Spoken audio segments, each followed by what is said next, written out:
Thank you. Please have a seat. Thank you. Thank you.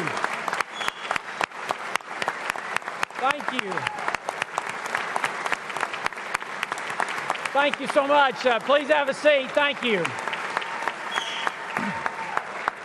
Members of the General Assembly, it is my distinguished honor to present to you the Honorable Bill Haslam, Governor of the great state of Tennessee.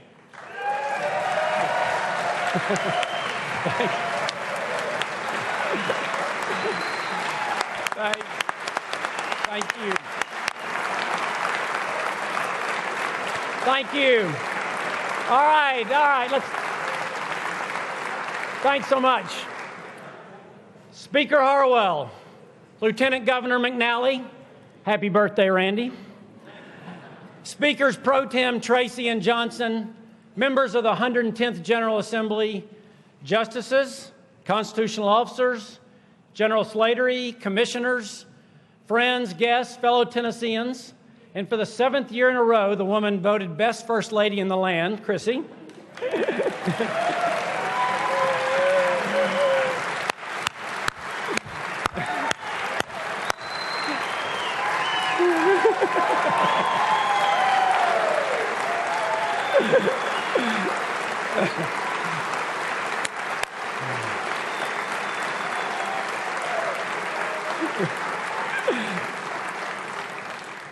My kids even made it this year. I am before you tonight to give my 7th State of the State address. Time really does fly. I'd like to talk with you about the Tennessee we can be. But first, let's start with where we are. Thanks to the hard work of so many Tennesseans, I believe the state of our state has never been better. Our economy is outpacing the national economy. Not only do more Tennesseans have a job today than ever in the history of our state, but Tennessee's median household income has grown at the 2nd fastest rate in the country. Not only are we adding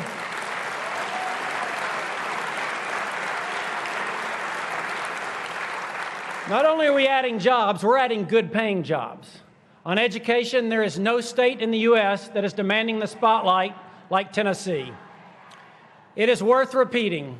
With the incredible hard work of our teachers and students, Tennesseans are the fastest improving in the country in math, reading, and as of this year, science. This past October,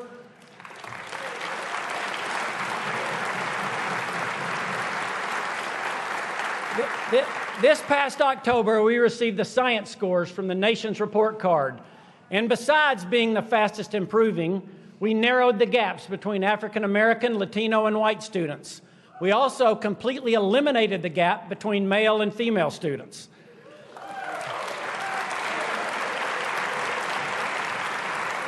Please, you already did, but please join me in giving all of the teachers across this great state a hand for making such a difference for Tennesseans.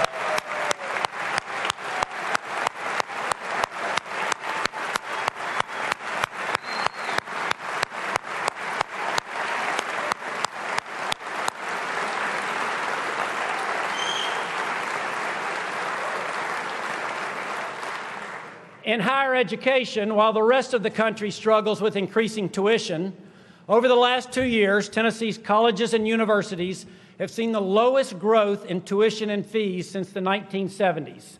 And in just 4 months, we'll see the very first associate's degrees awarded to Tennessee Promise students across the state.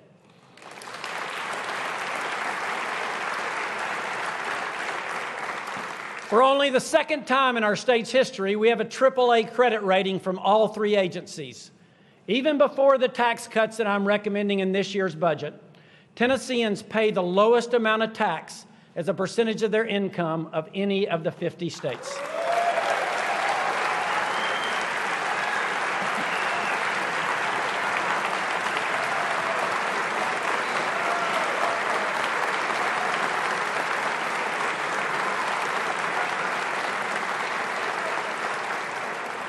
The budget I'm recommending to you will take the state's rainy day fund to an all-time high.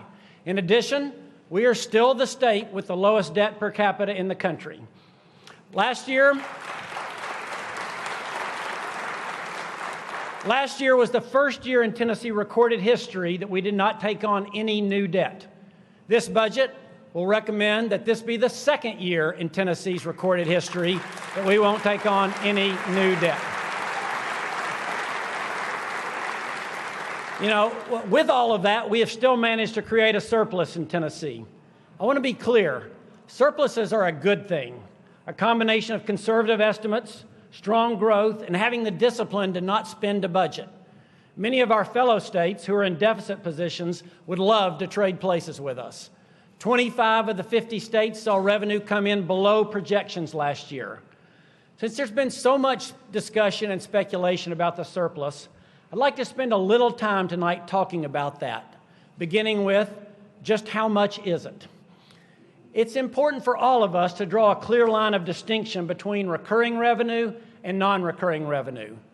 For those watching at home, recurring revenue would be items like your weekly or monthly paycheck, revenue you can typically count on coming in from year to year. Non-recurring revenue would be things like the money that Aunt Edna left you in her will, or the insurance settlement you got for your car, or the money that you saved out of last year's budget. These are items that you cannot typically count on from a year-to-year basis, unless you think Aunt Edna might die multiple times. For recurring revenue, in most years, we have growth of about $400 to $500 million that we can spend on new programs or increased cost. This year, the amount of new recurring revenue is $957 million, double the amount that we normally receive. However, it's important for all of us to remember that this is not $957 million without any claims to it. The tax cuts in the budget we are proposing will take over $200 million of that. Funding the BEP formula, something we are all committed to, and raises for teachers will take another $180 million. Non-discretionary increases to TennCare, caused by rising health care costs in general and pharmacy costs in particular, will take $130 million of the $957. Raises and increased health insurance costs for state employees are another $107 million. In addition, obligations to our retirees for our pension plan and health care costs will eat up $125 million. Funding the complete college formula and higher education will require $80 million. I'm also recommending that the maintenance of our buildings be funded on a recurring basis going forward, which I believe is a more conservative and responsible approach than only putting maintenance dollars in the budget when we happen to have some funds available.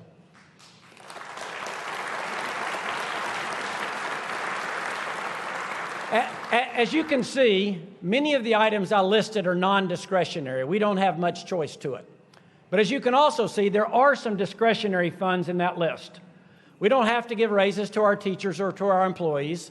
We don't have to cut taxes, and we don't have to fund the maintenance of our buildings on a recurring basis. However, I'm convinced that all of these things are strategic investments in the future of our state.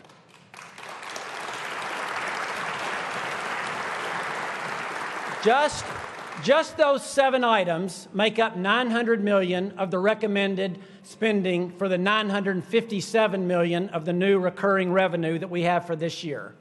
In addition, we are recommending several other places that we believe merit investment in the budget. We are recommending increasing the daily reimbursement rate that we give to counties for housing state prisoners in county jails. We're adding funding for public defenders and investigators, more state troopers, and more district attorneys.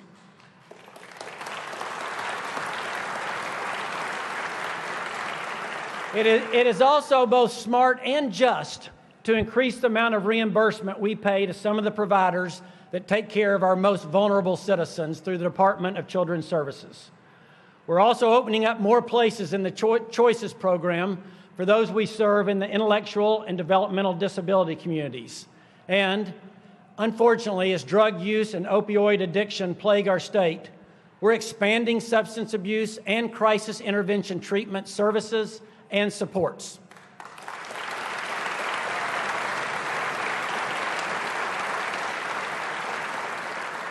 With the non-recurring money or one-time money, we're focusing on items that can save state dollars down the road, including the improvement and maintenance of our buildings, both general government and higher ed. And we're putting $110 million toward paying down a $1.2 billion liability for retirees' health care. I am also proposing to add $132 million to our rainy day fund to bring it to an all-time record high of $800 million, well on our way to the statutory guideline of $1 billion.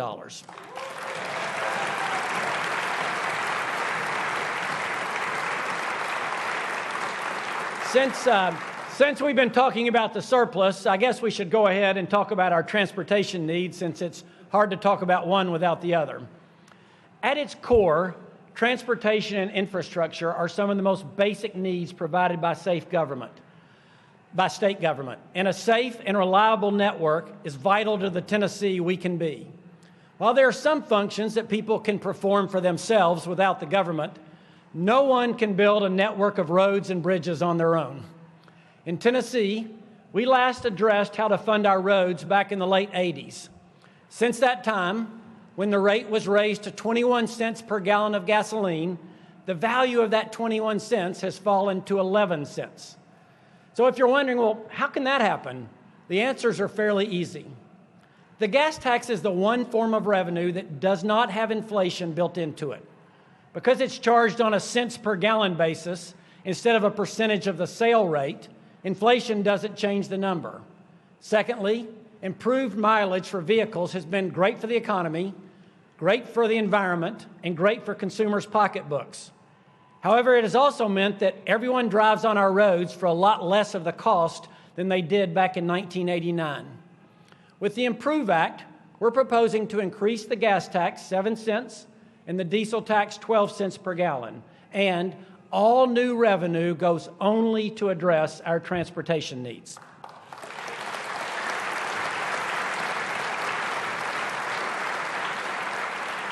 The legislation will mean 962 projects in all 95 counties, both urban and rural. It will also mean $78 million annually in increased revenue for counties and $39 million for cities. Scores of mayors across Tennessee, cities and counties, rural and urban, have told me that if we don't do something to address the fuel tax, they will have no alternative but to raise the property tax in their municipalities. I know some of you think we should transfer surplus money to the highway fund for transportation. We are, to the tune of $277 million in last year's and this year's budget combined. But there are 4 real reasons why that's not a long-term solution. First, while we do have a surplus, we do not have a pile of money without a claim to it, as I mentioned earlier. Second, I have never thought that it was a good plan to pay for a long-term need, like $10.5 billion in approved and needed road projects, with a short-term surplus. Third, and the most fundamental, in my proposal, an estimated half or more of the increased revenue would come from non-Tennesseans and trucking companies.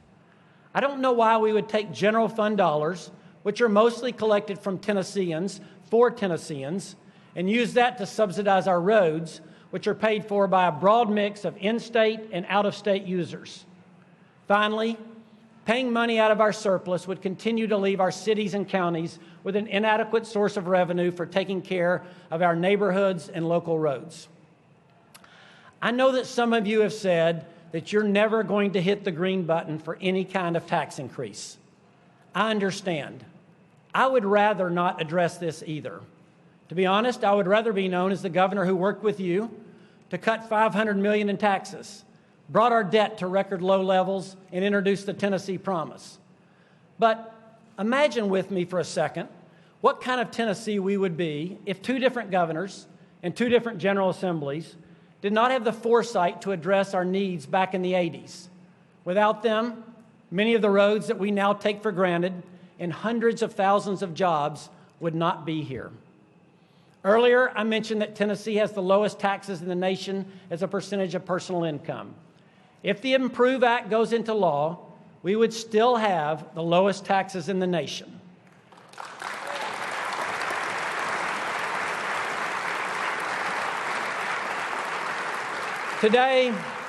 Today, we benefit from the decisions made and hard votes taken by those who came before us.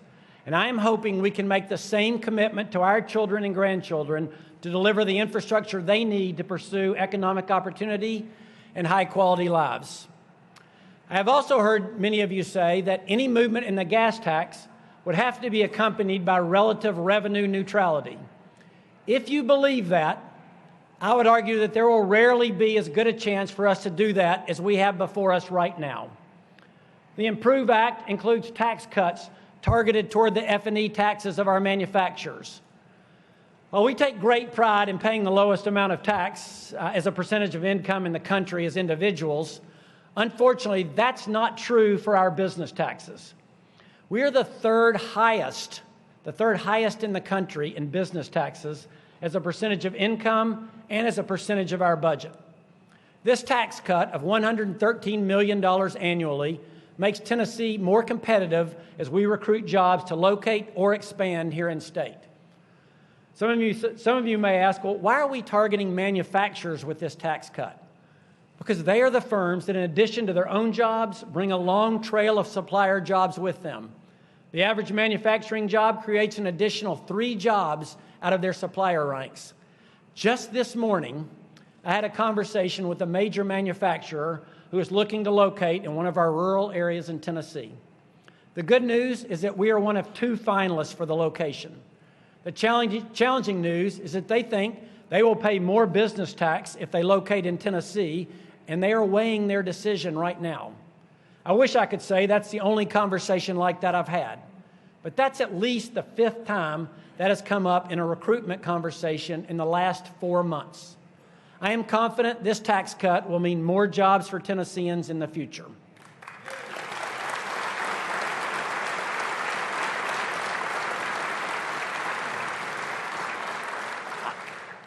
I am also proposing that we cut the tax on groceries from 5% to 4.5%, which in addition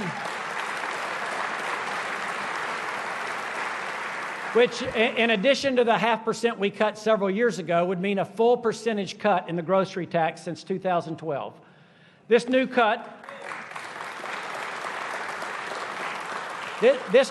would save Tennesseans $55 million annually on their grocery bills, for a total of more than $100 million since we came into office.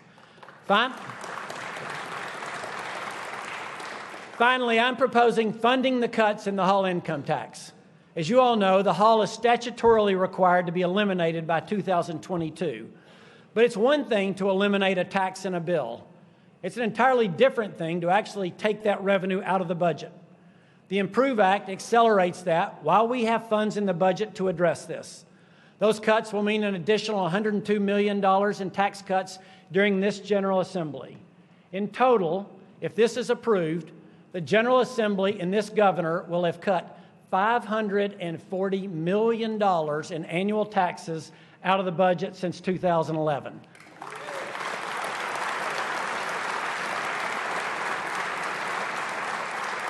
Now, let me repeat. $540 million in annual taxes since 2011. For the sake of reference, that is 9 times more than the highest amount ever cut by a General Assembly and a governor in the history of the state.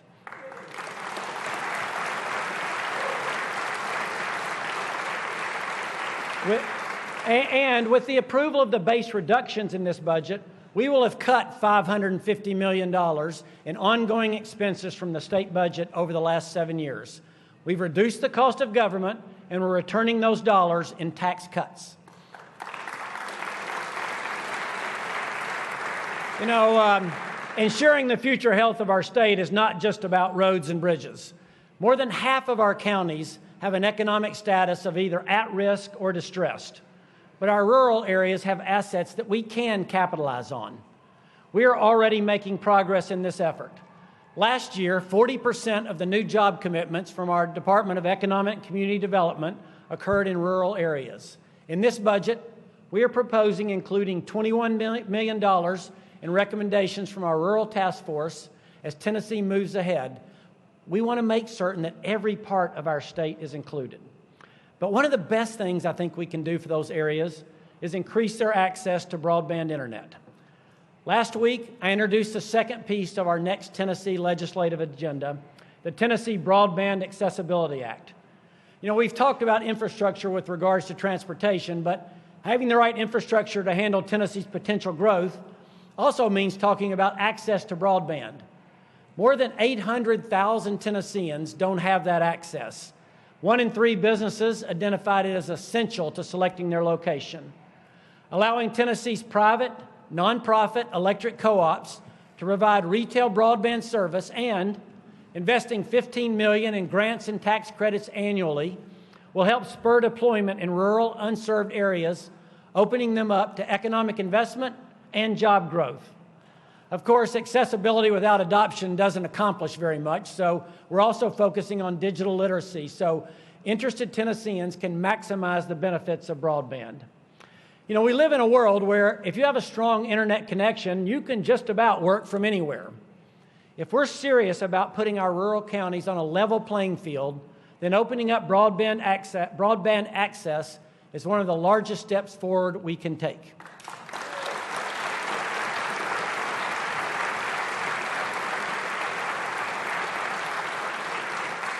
You know, as in prior budgets, you will notice this one makes another strong commitment to public education.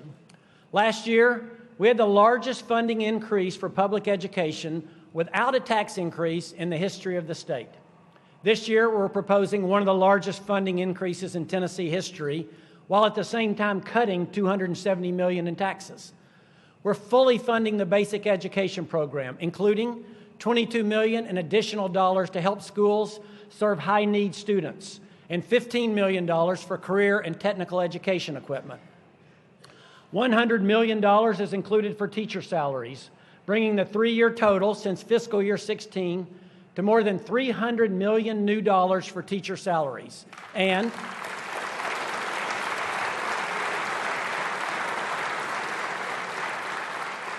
which would mean $430 million new dollars since 2011. Tennessee has shown it will not balance the budget on the backs of teachers and students. Under this legislature and this administration, Tennessee has increased total K-12 spending by more than $1.3 billion. We're also making unprecedented investments to open up access to higher education. In addition to the Tennessee Promise and keeping tuition low, since fiscal year 12, Tennessee has taken funding for its need-based financial aid from $56 million to $98 million. Our focus on education has been about creating true generational change, regardless of your income level or your zip code.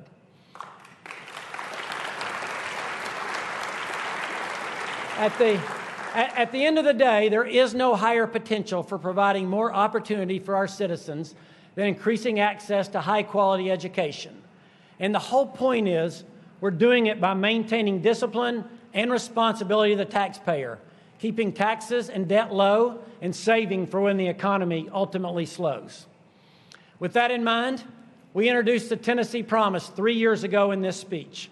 The Promise was a significant initiative within our Drive to 55.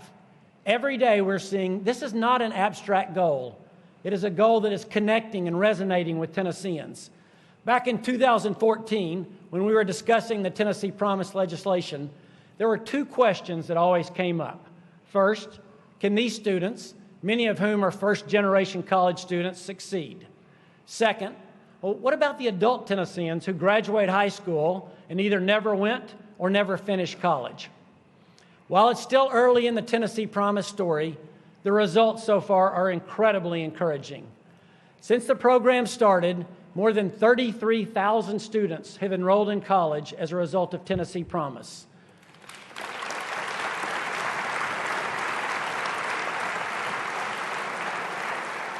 Of the students who began in fall 2015, 63% are still enrolled, far ahead of the average for our community college students. But for me, Tennessee Promise will always be one freshman who on his first day of class at Nashville State grabbed me and told me, you know, I've always known what I wanted to do with my life. I've known that to do that, I had to get a degree. But before Tennessee Promise, I had no idea how I would pay for it. Last year, we led the nation in FAFSA applications for our high school seniors. This year's numbers are already ahead of last year's, meaning we will once again be number one in the nation.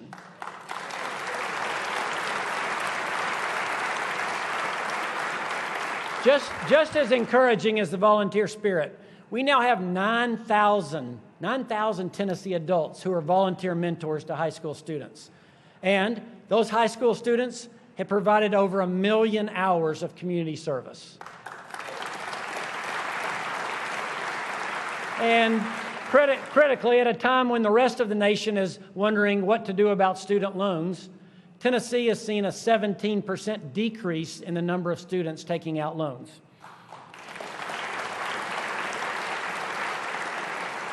Even with all the progress and unprecedented opportunity, we know that we have more to do. Tennessee needs 871,000 more degrees to reach the goal of 55%.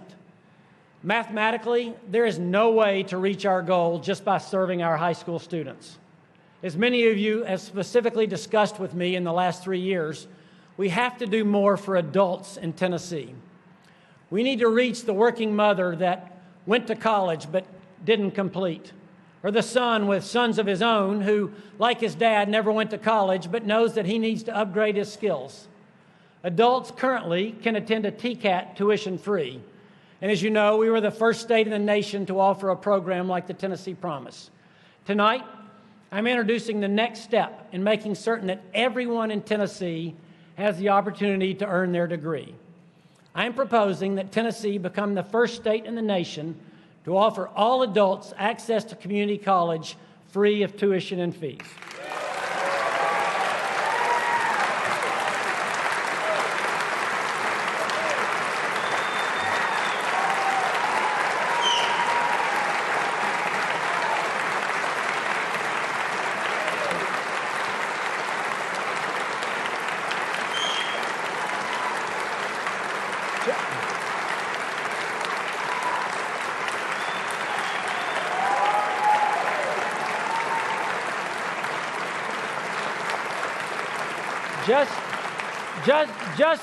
Just like the Tennessee Promise, Tennessee Reconnect will provide last dollar scholarships for adult learners to attend one of our community colleges for free and at no cost to the state's general fund.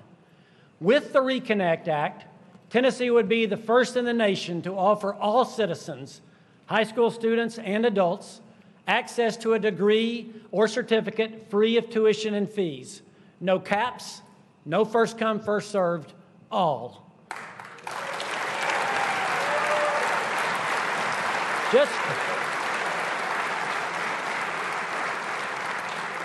Just as we did with Tennessee Promise, we're making a clear statement to families with Reconnect. Wherever you might fall on life's path, education beyond high school is critical to the Tennessee we can be. We don't want cost to be an obstacle anyone has to overcome as they pursue their own generational change for themselves and their families. And one more thing. I've had the chance to personally witness Tennessee's National Guard in action, whether it's in Afghanistan or Gatlinburg or McMinn County, helping those communities recover from devastating tragedy. Tonight, we're announcing the Tennessee Strong Act to provide tuition-free attendance for these men and women at our public universities and colleges.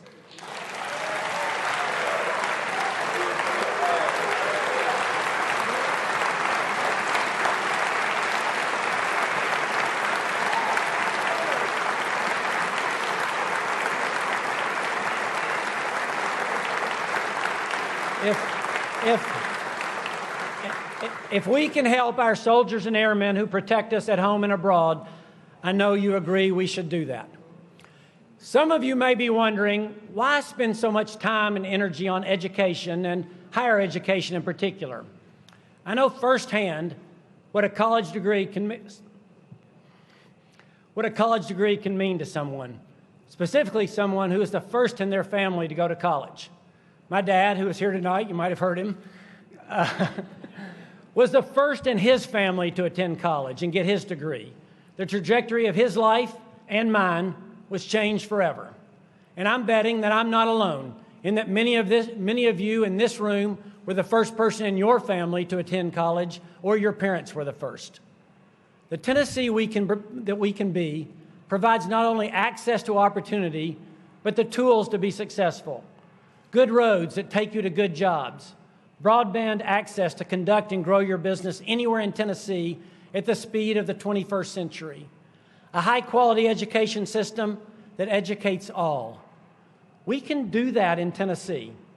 Because of the fiscal responsibility we have shown, the Tennessee we can be is a state with a safe and reliable transportation network that supports long-term growth, one of the best K-12 systems in the country, and free access to a degree for all Tennesseans, so that the opportunity and potential career earnings offered by higher education aren't derailed by student debt.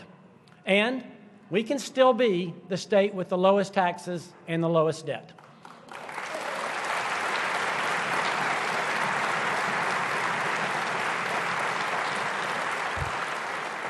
Two months ago, I was with Senators Alexander and Corker and Speaker Harwell when we met Jerry Stoker in Polk County after tornadoes had ripped through southeastern Tennessee.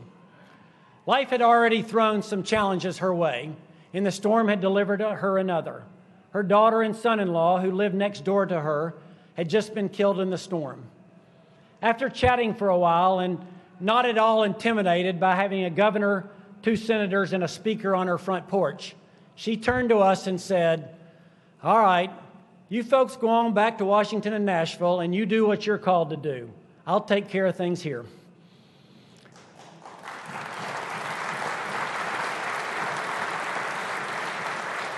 That is a true picture of a Tennessean and how we address the challenges that only we can solve.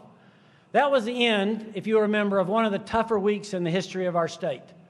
We had suffered a tragic school bus crash in Chattanooga, fatal tornado sweeping across our state, and the horrific fire in Gatlinburg that will go down as the worst fire in the history of our state. In the midst of all that, I have never been more proud to be a Tennessean. We truly still are the volunteer state, and I could spend hours recounting to you stories of courage and sacrifice. Thousands of state employees and caring citizens who only had one question: how can I help?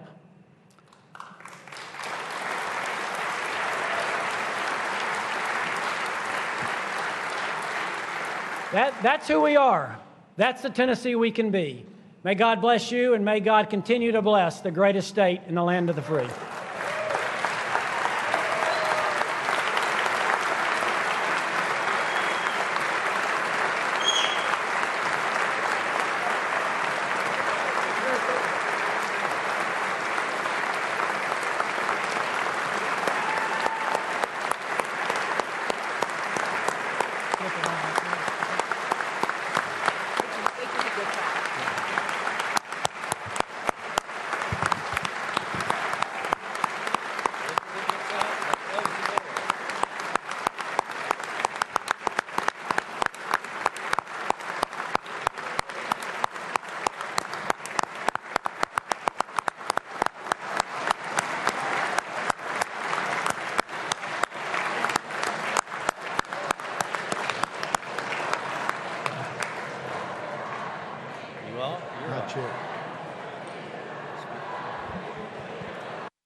The purpose for which this joint convention was called has been accomplished. The joint convention stands dissolved.